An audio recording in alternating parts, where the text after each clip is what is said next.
Hi friends, I'm Olivia and today I'm here to talk about the 26 things that I read in June and July. So this is a little bit delayed and my July reading wrap-up will go live before this one does. So some of those books that I read in July will be covered more so in there. But I didn't want to go without actually talking about some of the really good books that I've been reading the past couple months. And a lot of these books too, I talked about in a reading vlog that I did. So go check that out if you haven't. But the first one that I finished in June is The Haunting of Velkwood by Gwendolyn Kiste, I believe. And I really enjoyed this one. It's about mostly about two girls who were childhood friends and had a falling out after this event happened in their neighborhood. And the main character is trying to go back to this neighborhood, which has become separated from time, and she's the only person that can cross the barrier into this ghost neighborhood where she's able to still see the people that she grew up with, including like her mother and sister, living their lives in this repetitive scene, which has maybe devolved just a little bit, but is basically as she left it. And so throughout the story, you're learning about her relationship with her family, about this other girl that she grew up with, about the terrible thing that happened there. And it's just a really beautiful ghostly horror story about relationships and about love. And yeah, I mean, I think delivers two on the horror front if you like a ghostly neighborhood story. The next book that I finished, I listened on audio, The Once and Future Sex, Going Medieval on Women's Roles in Society by Dr. Eleanor Janega. And this one was pretty good for me, but it is like something that I've read about in the past, and I think was just kind of if you're going to read one text, then I think this is a pretty accessible text to read on it. But for me, didn't really offer a lot of new information. However, if you're interested in history and haven't really read on medieval women before, I do feel like it focused mostly on the later medieval period in England, where I'm kind of more interested in like that earlier medieval period, pre-Norman conquest. But it was entertaining. It's kind of like that accessible pop history, without being like a lot of like modern references is something that I don't usually like in nonfiction, and it doesn't have that. Like, it's not like trying to compare everyone to the Kardashians of their day and stuff like that. So interesting if you would like a nonfiction on that topic. I did talk about this one in that reading vlog. Helpmeet by Naben Ruthnum is a horror story about at the turn of the century, a woman who is taking care of her husband who has been cheating on her, doing all kinds of things at all kinds of days. But she's taking care of him as his body is unraveling from this mysterious disease. I really think it delivers on that body horror front. That was my favorite part of the story. However, it wasn't a book that is going to last a long time for me, and I don't feel like I have to recommend it to other people, because the emotional story didn't really do a lot for me. However, if you're interested in like a medical body horror kind of short, it's a really short story, I think about 100 pages novella, then check it out. The next book is Blackwater Sister by Zen Cho, and this was the No Cartridge GGNoReread previous pick. Now we're reading Name of the Rose, and please join along with us, you know, as we're reading through that and going to play it with Pentiment. But we did Blackwater Sister and Ghostwire Tokyo, and these two texts went together so beautifully. It was like divine. They're both stories about a young adult who gets this ghost possession in their body that takes over one side and gives them heightened combat skills and a link to a spiritual level. I think this book really offered something on every front. That I liked the fantasy story that was going on. I liked the conversations that it had about this girl who grew up in the US but feels not quite right, you know, not full in the US but also not full whenever she's in Malaysia, that she feels like she's missed out on stuff. It is interesting about all of the languages that it involves in here, as well as this like queer storyline that when this book opens, her grandmother, who's now possessing her, is saying like, does your mom know you're a lesbian? And then they try to avoid that topic for a long time in the book. And it kind of annoyed me that it wasn't more at the forefront. She has this girlfriend who is kind of frustrated with her that she's not coming out to her parents either, and they can't be together in this more real way. But it really ties it all up at the end and is, you know, interesting as queer fiction as well. So if you're interested in like a queer fantasy, Malaysian ghost fantasy, that's like something that I think it's kind of hard to find. Ghost fantasy rather than, it's not a horror book. Like it's definitely not a horror book, but it has ghost in it as much as, you know, like why is The Haunting of Velkwood a horror and this isn't? I don't know. But it's just like, you know it when you see it. Oh my gosh, I talked about this so much in my reading vlog. I think Black Paradox by Junji Ito is like my favorite by him so far. It's so funny, so campy. It's about this like suicide cult, not really a suicide cult, but this group of people who are planning on committing suicide, and so they decide, why don't we just all do it together? And it falls, I mean, that's how it opens, and it's pretty funny.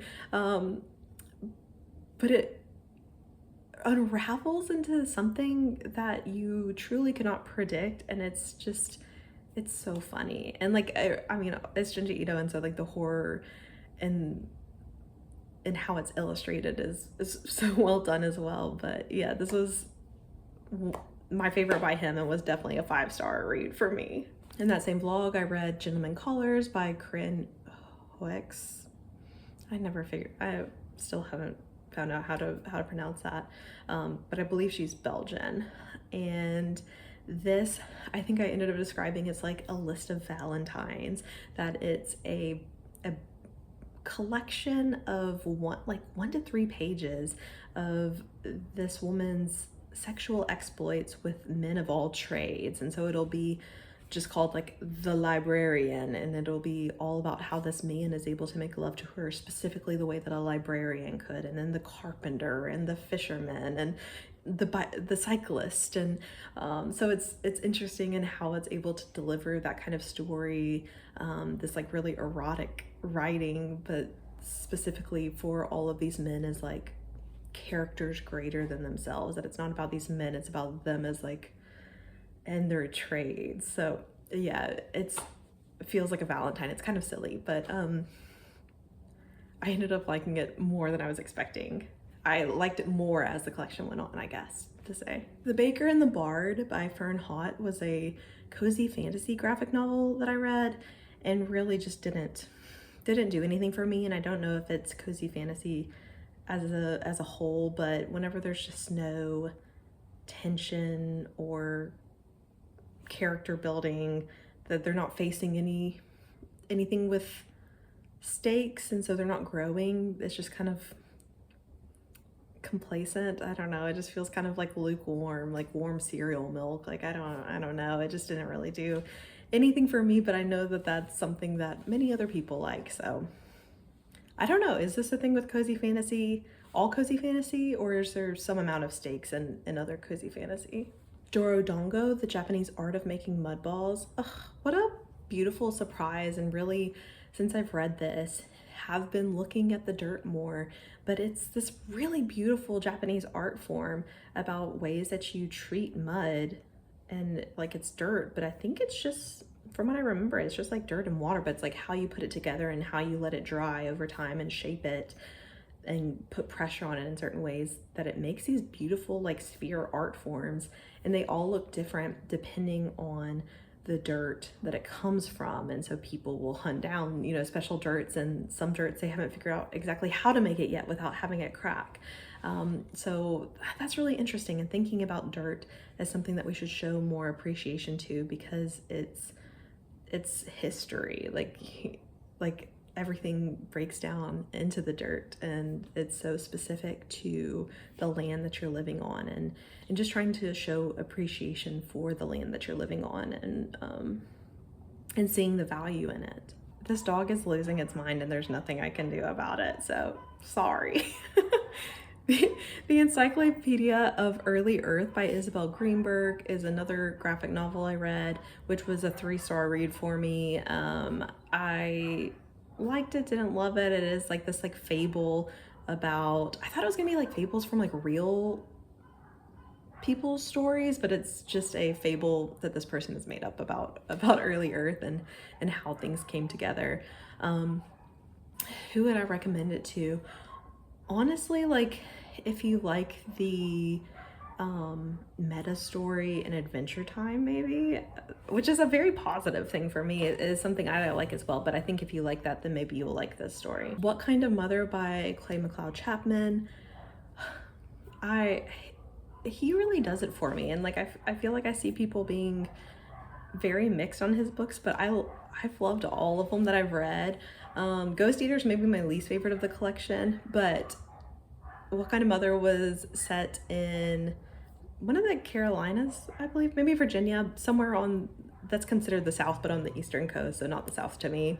And it's a crab horror, like a really underwater briny horror about a child that has gone missing, and this woman who, it's the child of this woman's high school love, and so he's coming to her for help, and she's kind of acting as a sidekick, and that's how she's making her money. And it's a story of like her family as well, that she's gotten divorced, and her daughter is kind of like torn between the families. And there's just he always writes in a way that it feels like he must have lived this life as a crab fisherman. Like the way that whatever he's researching is so just interwoven very delicately through the story and effortlessly. I'm just always so impressed. And this wasn't my very favorite of his, but it's again like just solidifies that I want to read everything that he writes. I have finally finished Mr. Magic by Kiersten White, which I had started reading before I left Louisiana, and then had to return it to the library and just didn't pick it back up again until now. Finished it. Gosh, I really wanted this to be a 5-star read.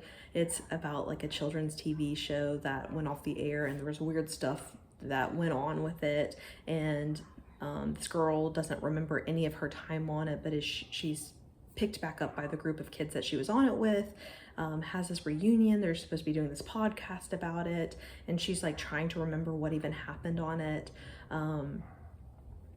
And it really sounded like something that I would love, but just the writing itself, I felt like let me down in the later parts of the book, that it got so existential that it was hard to even follow, which usually isn't an issue for me, but I was just like, I don't even know what you're trying to convey now. And I think that there's an author's note at the end that shows how it was this really personal story, and really important to the author about working through a trauma. And so like I understand it from that perspective, that some things that maybe you were just feeling it and it wasn't able to get down on the page, and maybe the way that you were feeling it. So I would be interested in reading more from Kiersten White, but this one wasn't really what I wanted. And I really hope that someone does do a weird children's TV show. If you want something like that, then watch I Saw the TV Glow, the movie, because that did it for me, and that's kind of what I wanted from the book. I'm realizing that I miscounted how many books I had to wrap up, because Bunny by Mona Awad is in the list, and that's only because I forgot to ever mark it as read whenever I finished it last year, apparently. So it got counted in June. Craft Stories I Wrote for the Devil by Ananda Lima was a audiobook that I was able to get through NetGalley, and I really liked the short story collection, and it was kind of one of the short story collections that felt more like a unified novel that was just kind of split up into the stories, because there was these recurrent themes throughout. that it felt like it was really all of the same world. And I thought that it really effectively did it. It was about like this woman who meets a devil at a Halloween party, and there's so much about the immigrant experience and the feminine experience. And yeah, if that, it's definitely literary. Like I see it put in horror list. I would say like if you're into like literary horror, but more like a literary fiction type of book than a horror book. Eyes Are the Best Part by Monica Kim. I've already done like a whole video review of this. It's still my horror book of the year so far. Loved this book about this young Korean American college student who starts eating eyeballs and becomes obsessed with eyeballs and thinks about eyeballs all the time. And it's just so good. I love someone who becomes unhinged, and it's like really like good for her, you know. It feels like it feels like what she deserves after having to go through all of these ugly things that she has to go through. So I cover all the themes in that independent video review, so go check out that if you want to hear more on this book. But 5 stars from me. Thornhedge by T. Kingfisher was a bit of a disappointing short. I mean, it's a novella length story for me that I believe it's based on Briar Rose, and it just was okay for me. I didn't feel like it really added anything to the story. And I don't know, I do want to read more fantasy that is this novella length, that I think that that's something interesting and desirable. This just wasn't the one for me. Root Magic by Eden Royce was the one for me. It's a story about Gullah magic. It's a middle grade novel, and I don't know the last time I read a middle grade novel, but it really did it so well. I love that it's able to tell a story from a child's perspective and still be this dark and really take on these topics of racism and police brutality, and like telling this like beautiful like family story. Just all of the elements really worked for me, and is something that I think even if you don't read middle grade, that you should check this one out. It was really good and really dark, and had both these like real life horrors as well as these more speculative horrors mixed in.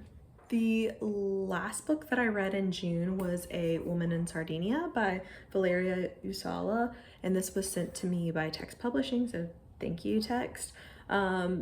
It's a story of 3 generations of women who live in rural Sardinia, and it's like this very tight-knit community, and these insults happen to these women that have put them on like the outskirts of society. It just follows like these women and the generational effects of violence on women, and how poisonous men have been to these women. Also, it kind of, I think you might like this book if you like Woodworm by Layla Martinez, which I have just about finished, but they're pretty similar stories in how they cover 3 generations of women. This one is in Spain and this one is in Sardinia. But I've seen a lot of people talk about Woodworm and not really A Woman in Sardinia. It wasn't like my favorite ever literary fiction, but definitely interesting, and I had never read a story set there before. Oh my gosh, these dogs are driving me crazy. I always love to be able to learn a little bit about a place through its fiction. Then the first book that I read in July was The Two Musics by Michael Sisko. This was a 2-star read for me, so I'm not going to talk about it for too long.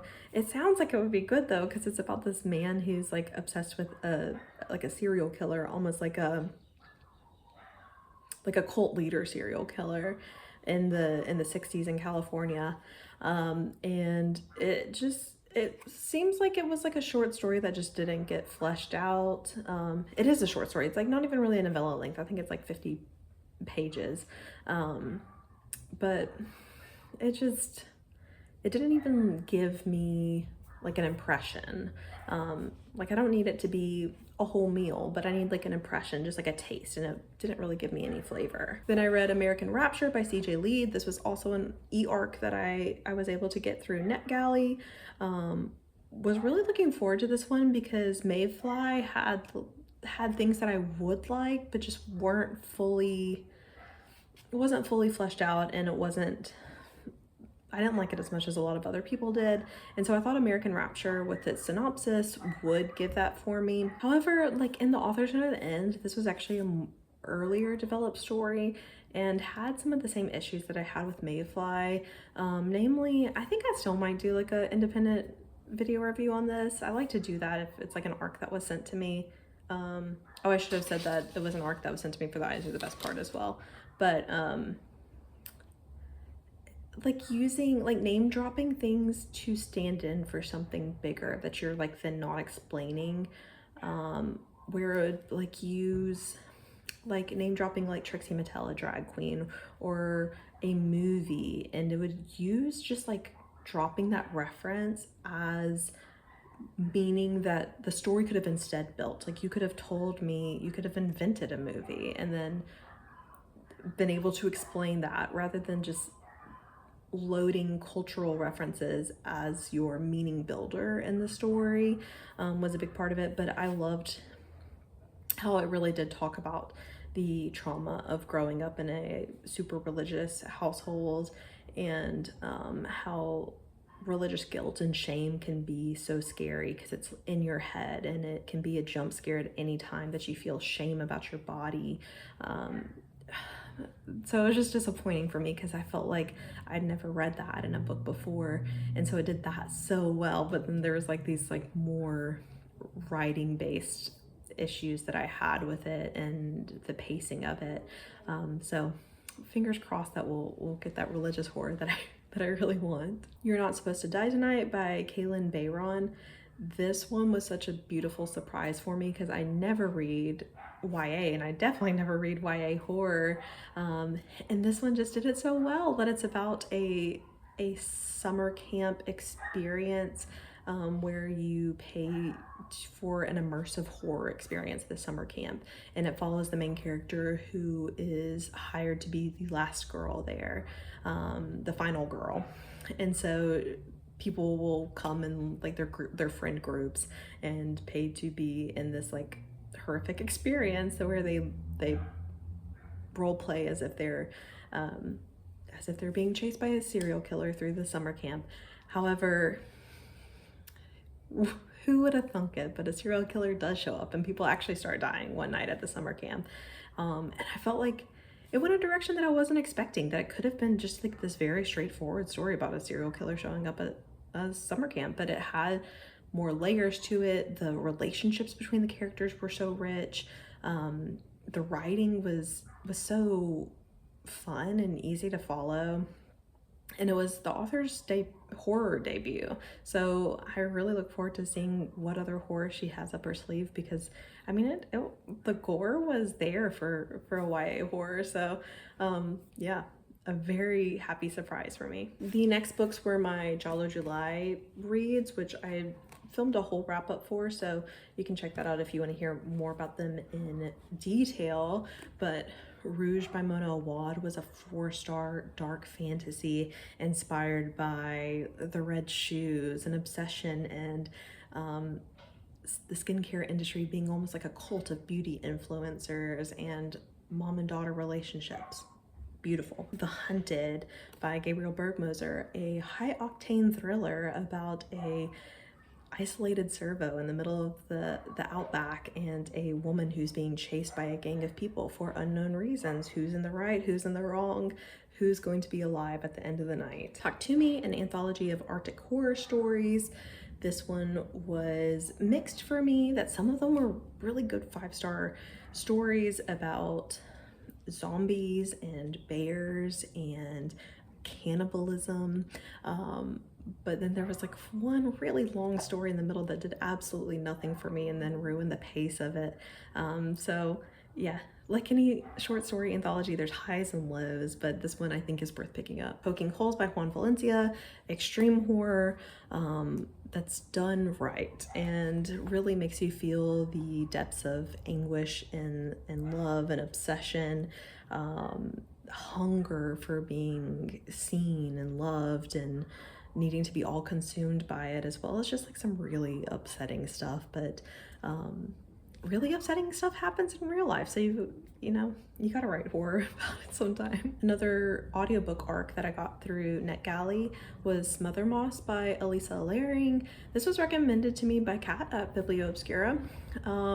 This one was like a 3-star for me. I think by the time that I got what the book was doing and that it wasn't going to be this really dark or fast-paced thriller, that it was like already too late for me. And I'd been having these expectations that the story was gonna to speed up, but it was really about more so like the sister relationship. It's follows like these sisters as there's been like a serial killer who has murdered women near where they live in the Appalachia Appalachian Mountains. And so you think it's gonna get like dark and follow those murders, and maybe there's gonna be more murders, and that really doesn't happen. But there is like this folk horror element. Oracle cards, tarot cards that one of the sisters uses are an interesting piece of the story. And so like I think if I had known maybe that it wasn't going to be like really fast-paced and more was like a slow sisterly kind of story, then I would have maybe appreciated what it was going for more in the moment. But I feel like it was sold as more of like a dark folk horror, and I don't think that that's what I got from it. And then the last one that I finished was Chlorine by Jade Song.